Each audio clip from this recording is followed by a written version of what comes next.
Have you ever wondered how single people, people in relationships, or even people that are married, how they go about life, what makes up their daily lives, and what makes each one of those unique? Well, this is the show that will give you a bit more insight on each one of those, and this is the Love Corner.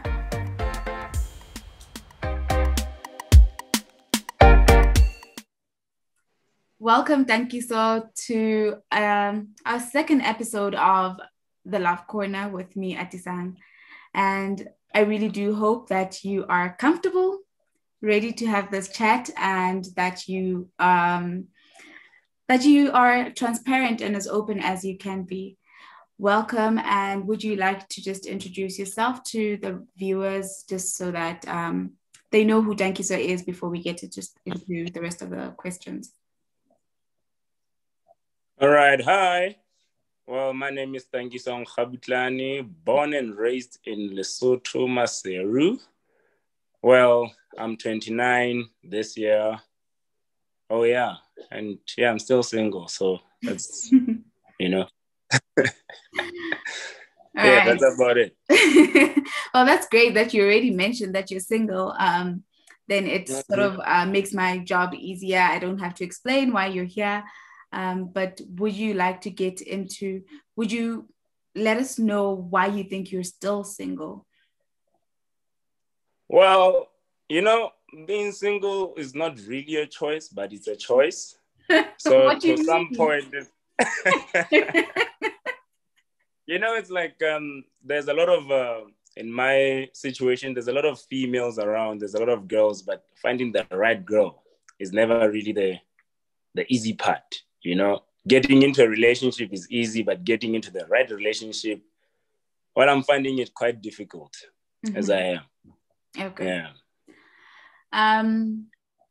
Do you want to give us at least one thing that you think contributes to the fact that you are struggling to find the right partner?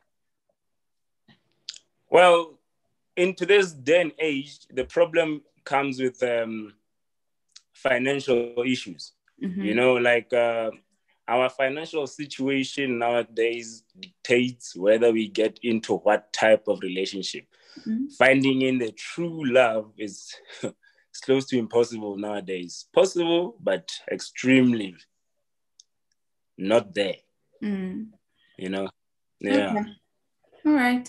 Fair enough.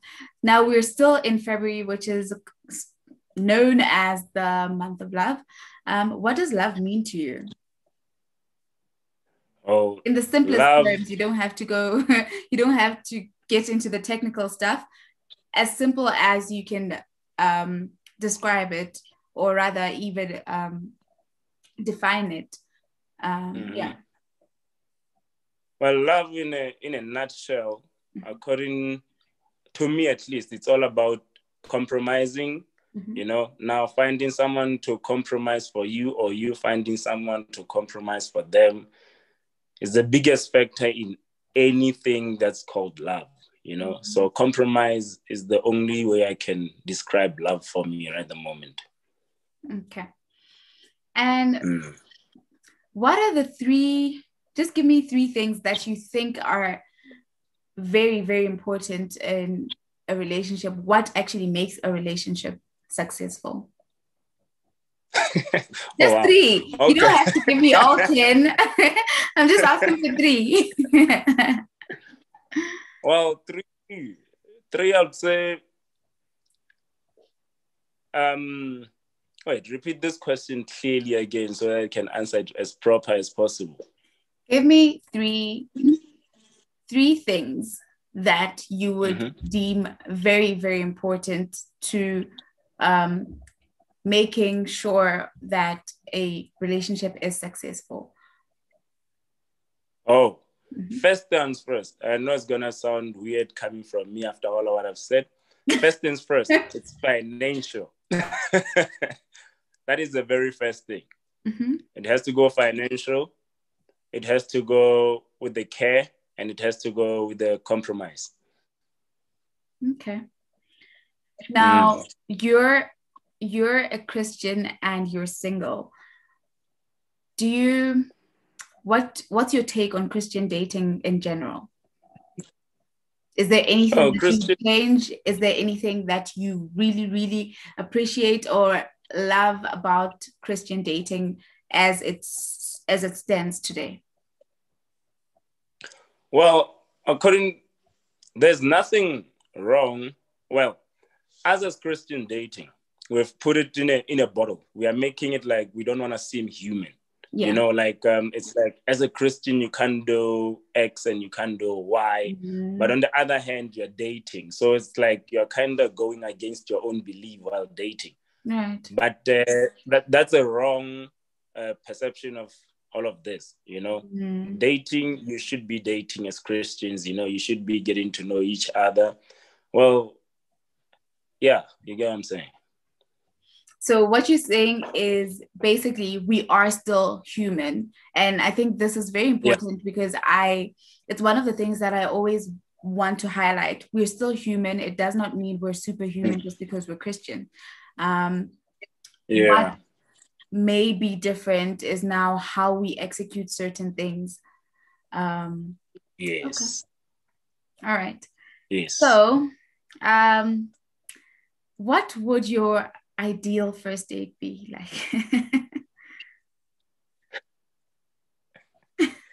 Okay.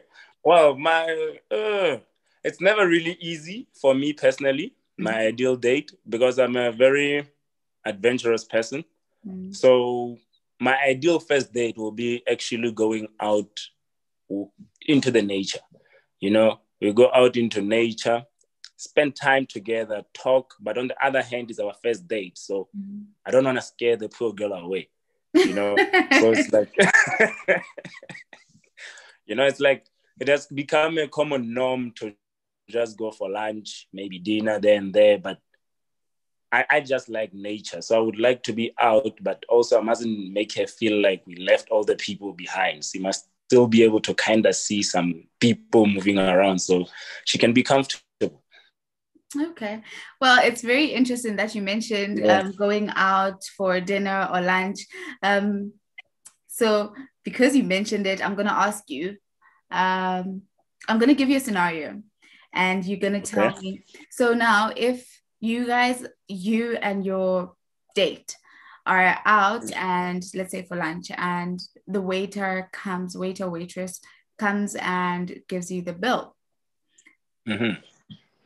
This is now your first date. Do you split it 50-50? Or does the man take care of it all? Or do you have different expectations? No. As a man, I believe I should be the one to pay. Well, that's if I'm the one that asked her out anyway. So if she asks you out, then what happens? On the first date? Yes. No, she's paying. She's definitely paying. I mean, she's paying. Okay. Okay. Well, in most cases, I would pay. And honestly speaking, 50-50 can come here and there, but not always. As a man, I should be able to handle the bill, you know. But at times, let's say, but on our first date, this shouldn't be relevant. So I'll pay or she will pay, depending on who asked who out on our first date. Okay. This is interesting. Yeah. Okay. What do you see happening regarding your love life in this year, 2021? What do you hope for? What do you hope for? What do I hope? Yeah. Oh, no. It's simple, you know, like, my biological clock is not waiting, you know. There's a lot of stuff everyone does every day, but biologically, I need to take things further. So to answer your question, in 2021, I would actually like is a very dim word. I would actually love to find someone, you know. Yeah, so that hopefully that happens in this year. It's only February, 10 more months. Yeah. Yeah, that's possible. Okay, well, you've mentioned hoping to find love or hoping to find the perfect person within this year, right? Yeah. Would you maybe give us 3 things that you say that you would say make up that perfect person? Not even perfect. I try to stay away from the word perfect. That suitable person for you. Just give us 3 things. No, boy.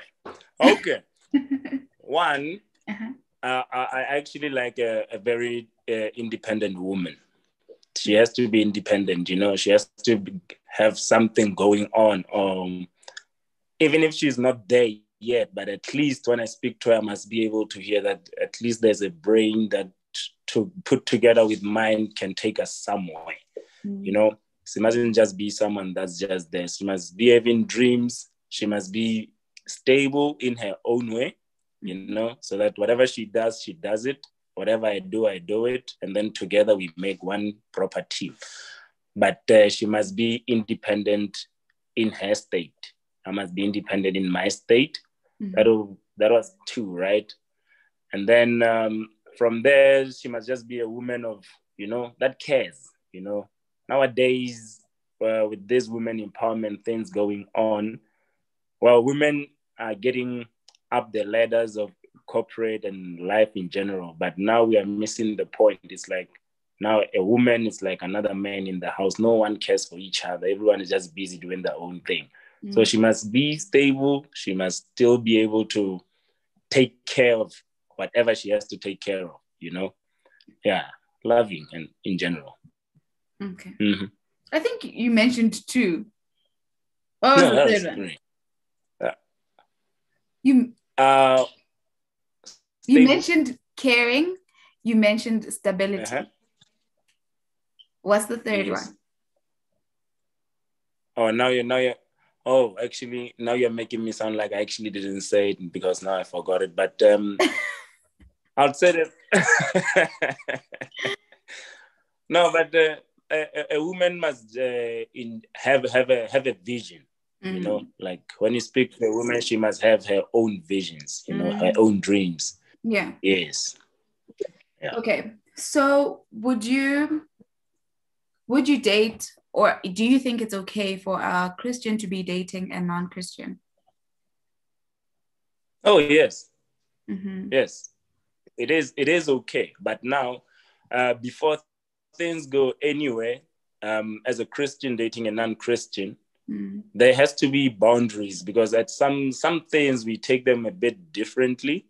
Yeah. You know, like, but yeah, because now on the other hand, dating a Christian, like we've talked about it already, it's got a lot of weirdness going around it, and then we tend to be more comfortable, you know. No, and then they get to go like, you know what, I'm scared of my own type, which there's nothing to be scared of really. But yeah, I personally feel it's okay. It can work. Yeah, it can work. It can go both ways, but it can work. Okay.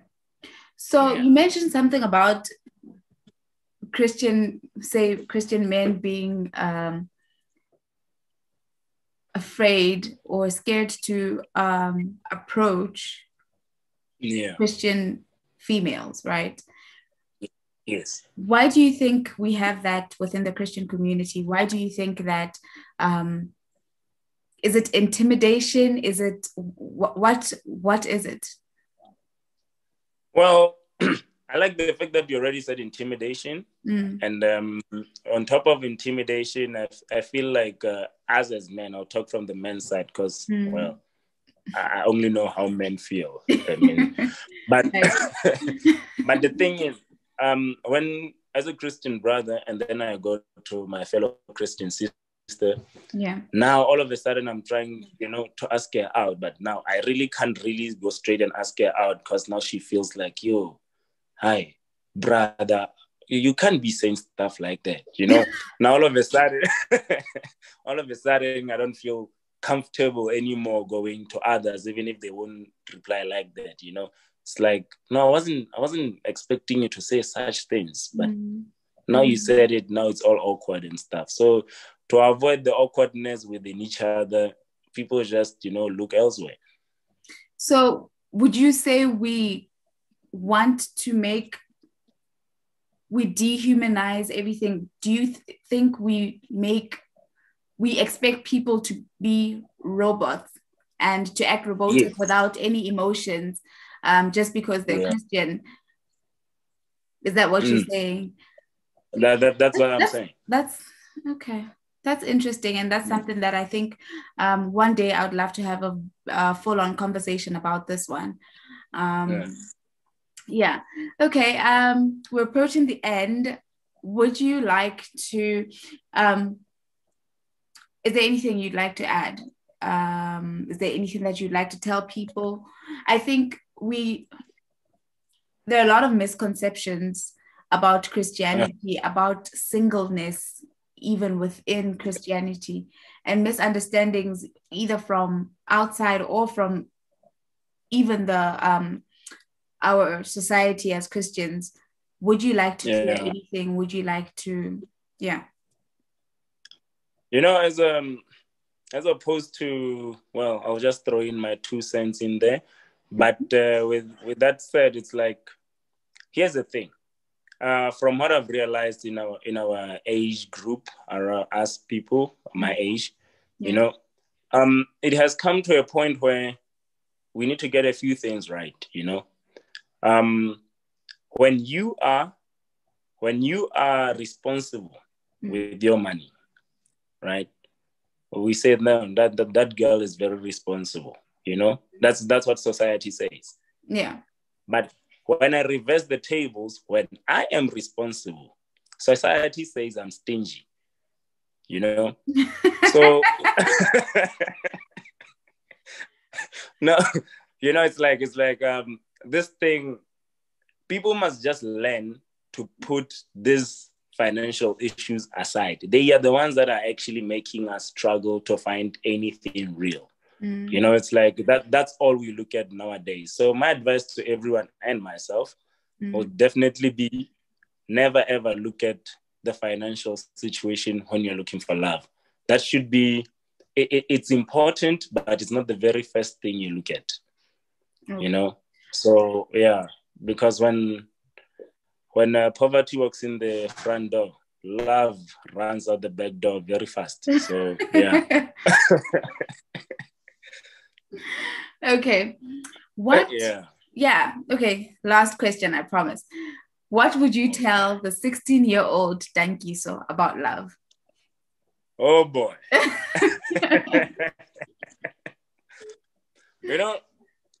I'll tell that young handsome man, my man. I like that. I'm not like my man. You see, love is a very powerful and beautiful thing, Well, don't go looking for it, but also don't neglect it, But when you do find it, take it with both arms and cherish it, because that thing is scarce. Trust you, me, I'm talking to you, and it's been like 15 years down the line, and that thing, I wish I found it when I was as handsome as you, boy. Very, very well said. Thank you so much for joining me today. No. Thank you. So I really, really did enjoy this chat. And as I said, I feel like there are a lot of things that we touched on that one day I would love to unpack. So we'll set a date for that. All right. Yeah, thank you so much. No, thank you for having me here. All right. Thank you so much. Bye. Bye. Bye-bye. Bye.